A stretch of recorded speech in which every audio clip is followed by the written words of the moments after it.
এখানে দুটো আছে টয়লেট। টয়লেট অফিসে একটা বেশি টয়লেট নাই। আপনারা ওই টয়লেটেই থাকুন, ওই টয়লেটেই ঘুমান। মাফ করুন আমাকে, আপনি ওই টয়লেটেই থাকুন।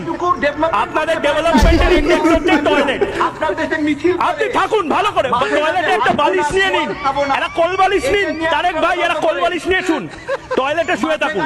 ওই টয়লেটে শুয়ে হিজবুত তাহরিরি আর আনসারুল্লাহ বাংলা নিয়ে স্বপ্ন দেখেন। কি বলবো বলেন, এমন মিছিল বিশ্বের কোথাও আছে?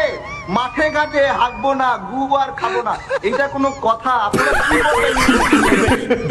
জয়দীপ অনেকক্ষণ ধরে হাত তুলছেন, আমার ডিবেটের সময় শেষ। কিন্তু গাইস দাওয়াত দিয়ে টক শোতে নিয়ে ডিবেটে না ফেরে গেছে গিয়া তারিক ভাই আজকে মলম ব্যবসায়ীদের ব্যবসায় লাল বাতি জ্বালাই দিছে।